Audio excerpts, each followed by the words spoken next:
आपल्यासोबत भाजपाचे प्रवीण दरेकर हे फोन लाईन वरून जोडले गेलेले आहेत। दरेकर जी, आता भाजपाने उज्ज्वल निकम यांना उमेदवारी जाहीर केली आहे, या संदर्भात आपली पहिली प्रतिक्रिया।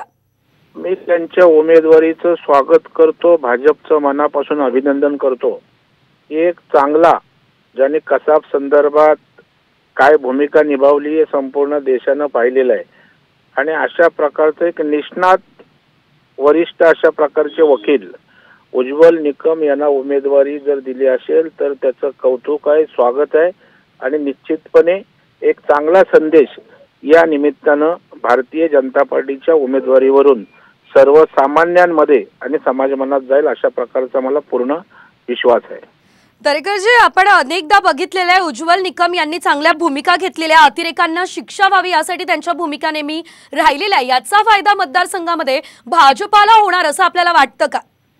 केवळ मतदारसंघामध्ये नाही, मुंबई महाराष्ट्रामध्ये याचा निश्चितच त्या ठिकाणी लाभ होणार आहे, कारण त्यांच्याविषयी एक वेगळी प्रतिमा देशवासियांच्या मनामध्ये आहे जी महाराष्ट्र आणि मुंबईकरांच्या मनात आहे आणि त्याच्यामुळे मतदारसंघात तर याचा प्रचंड उपयोग होईल याविषयी अजिबात शंका नाही। सगळे देशभक्त मोठ्या ताकदीनं या ठिकाणी त्यांच्या पाठीशी आशीर्वाद उभे करतील हा विश्वास आहे। दरेकरजी, खरं तर या मतदारसंघाला मुंबईमधला कठीण मतदारसंघ असं समजलं जातं, मात्र या ठिकाणी काँग्रेसकडून वर्षा गायकवाड या उमेदवार आहेत, तर त्यामुळे आव्हान वाटतंय का? आपल्याला नेमकं काय वाटतं? अजिबात वर्षा गायकवाडचं आव्हान त्या ठिकाणी वाटत नाही, उलट उज्ज्वल निकम यांच्या उमेदवारीमुळे एक चांगला संदेश जाईल आणि समाजातील सर्व स्तरातील लोक जातीपातीच्या पलीकडे जाऊन, पक्षाच्या पलीकडे जाऊन आम्हाला जास्तीचं मतदान होईल यावर पूर्ण विश्वास आहे। निश्चित दरेकरजी, मात्र बघितलं तर या मतदारसंघात मुस्लिम आणि ख्रिश्चन मतदारांची संख्या जास्त असल्याचं आपण नेहमी बघतो, त्यासाठी आता भाजपची रणनीती नेमकी कशी असणार आहे? नाही, एक लक्षात ठेवा, पंतप्रधान नरेंद्र मोदी साहेबांनी ध्रुवीकरणाच्या राजकारणाला स्थान दिलं नाही।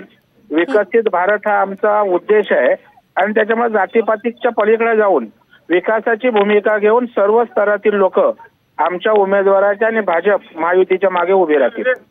निश्चितच धन्यवाद दरेकरजी, तुम्ही आमच्यासोबत बातचीत केली त्यासाठी। तर आपण बघतोय उत्तर मध्य मुंबईमधून उज्ज्वल निकम यांना उमेदवारी देण्यात आलेली आहे आणि आपण बघितलेलं आहे अनेकदा देशविरोधी कारवायांमध्ये उज्ज्वल निकम यांनी आपली भूमिका घेतलेली आहे, त्यामुळे त्या भूमिकेचा फायदा भाजपाला मतदारसंघात होणार असं वाटतंय। कारण या ठिकाणी आपण बघितलं प्रवीण दरेकर यांनी देखील साम टीव्ही सोबत बोलत असताना आपली प्रतिक्रिया दिलेली आहे आणि वर्षा गायकवाड यांचं आमच्या समोर अजिबात आव्हान नाही असं देखील दरेकर यांनी म्हटलंय।